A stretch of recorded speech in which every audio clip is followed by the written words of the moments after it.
Equipamentos de última geração, avaliados em dezenas de milhares de dólares, simplesmente parando de funcionar sem motivo técnico algum.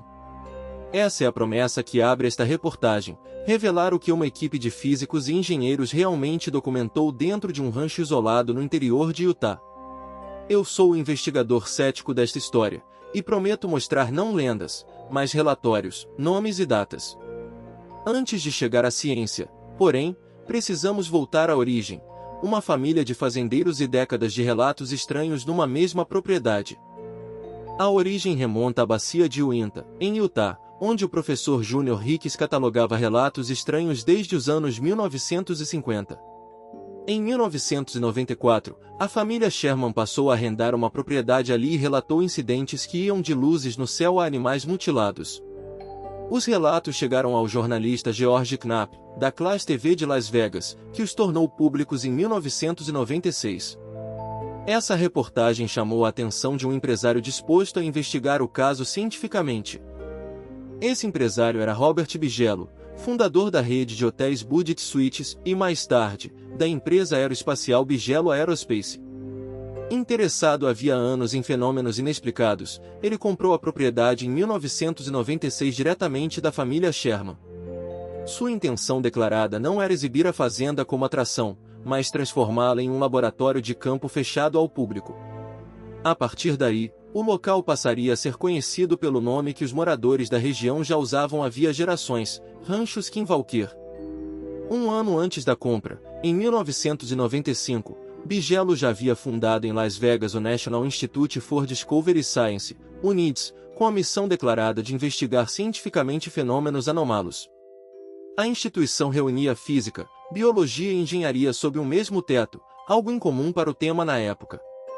Com a aquisição do rancho, o NIDS ganhou seu principal estudo de caso, monitorar, com instrumentos científicos, os relatos que vinham da região havia décadas. O sigilo, desde o início, foi tratado como prioridade absoluta. Para acomodar as operações científicas no rancho, o NIDS designou o bioquímico irlandês Cole Kelleher como gerente do projeto. Pesquisadores e seguranças contratados assinavam acordos de confidencialidade rígidos, e o acesso à propriedade era restrito a poucas pessoas autorizadas. Kelleher documentou cada turno de vigilância em relatórios internos, muitos dos quais permaneceriam inéditos por quase uma década. Foi esse arquivo interno que, anos depois, se tornaria a base de tudo que hoje se sabe sobre o projeto. O NIDS também contava com um conselho consultivo de físicos ligados a pesquisas de ponta financiadas pelo governo americano. Entre eles estava Hal Puthoff, veterano do programa de percepção remota do Stanford Research Institute nos anos 1970, e o físico Eric Davis, especialista em propulsão avançada. A presença desses nomes dava ao projeto um verniz acadêmico raro para investigações desse tipo. Eram eles que analisavam os dados brutos recolhidos no campo, tentando separar ruído instrumental de anomalia real.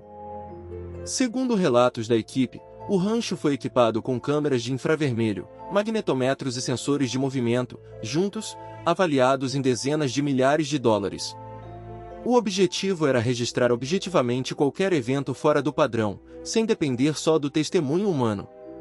Mas os próprios pesquisadores relataram que os aparelhos começaram a falhar de formas que a engenharia comum não costuma explicar. Esse padrão de falhas se tornaria o núcleo mais intrigante de toda a pesquisa. Os relatos internos, mais tarde publicados, descrevem câmeras que desligavam sozinhas em pleno registro e baterias novas se esgotando em minutos, mesmo sem uso aparente. Em alguns casos, o material gravado aparecia corrompido, sem explicação técnica encontrada pelos próprios engenheiros da equipe. Kelleher chegou a documentar a substituição repetida de equipamentos que simplesmente paravam de responder aos comandos. Como cético, é preciso dizer, falha eletrônica isolada acontece, o que chamou a atenção foi a repetição, no mesmo local, ano após ano. As falhas nos aparelhos não vinham sozinhas. A equipe também registrou luzes não identificadas no céu e ao menos um caso de mutilação de gado, sem testemunhas dos eventos em si. É importante frisar que nenhum desses registros foi submetido à revisão por pares em revista científica independente. Isso não invalida o esforço da equipe, mas limita o que se pode afirmar com rigor. O próprio NIDS reconhecia a dificuldade de captar o fenômeno no exato instante em que os aparelhos falhavam. Essa lacuna gerou tensão dentro da comunidade científica mais ampla. Sem publicação revisada, sem replicação independente e sem acesso externo ao rancho, colegas de Puthoff e Davis tratavam o projeto com ceticismo declarado. O próprio Kelleher reconheceria, anos depois, que o maior desafio nunca foi a falta de fenômenos a investigar, mas a impossibilidade de prever quando e onde eles ocorreriam. Ainda assim, os relatórios internos continuavam se acumulando, gaveta após gaveta, à espera de um momento para vir a público. Esse momento teve nome e sobrenome: George Knapp, o mesmo repórter que havia noticiado o caso Sherman em 1996, obteve acesso aos arquivos internos do NIDS quase 10 anos depois. Jornalista premiado da Classe TV, Knapp já acompanhava a história desde sua origem e entendia o peso documental daquele material. Ele se uniu a Cole Kelleher, o cientista que viverá o projeto por dentro, para transformar os relatórios em um relato público e verificável. O resultado seria o primeiro retrato detalhado, com nomes reais, do que aconteceu dentro do rancho. Em 2005, Knapp e Kelleher publicaram o livro Hunt for the Skinwalker, reunindo pela primeira vez os registros internos do NIDS para o público leigo. A obra detalhava os equipamentos perdidos, os relatos da família Sherman e as anotações da equipe científica ao longo dos anos de operação. Foi esse livro, e não um artigo acadêmico, que efetivamente registrou a história para a posteridade. Até hoje, é a fonte primária mais citada em qualquer reportagem séria sobre o rancho Skinwalker. Por volta de 2004, o NIDS encerrou suas atividades formais, e Bigelow redirecionou boa parte de sua energia para Bigelow Aerospace, sua empresa de módulos espaciais infláveis. Isso não encerrou seu interesse pelo tema. Anos depois, seu grupo prestou serviços a um programa do Pentágono voltado à análise de fenômenos aéreos não identificados. O rancho, porém, ficou por um tempo em segundo plano, seus arquivos guardados e sua propriedade eventualmente colocada à venda. A história, no entanto, estava longe do fim. Em 2016, a propriedade foi comprada pelo empresário Brandon Fugal, por meio de sua empresa Adamantium Real Estate, dando início a uma nova fase de investigação. Fugal reuniu uma equipe multidisciplinar e, a partir de 2020, os trabalhos passaram a ser exibidos publicamente na série documental The Secret of Skinwalker Ranch, do canal History. Pela primeira vez, câmeras de televisão registravam o processo científico quase em tempo real, algo impensável na era do sigiloso NIDS. A pergunta que motivou Bigelow décadas antes seguia, agora, diante de um público muito maior.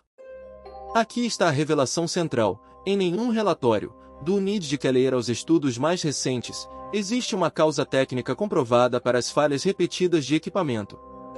Eric Davis chegou a sugerir campos eletromagnéticos intensos e não catalogados na região, mas nenhuma hipótese foi confirmada de forma conclusiva.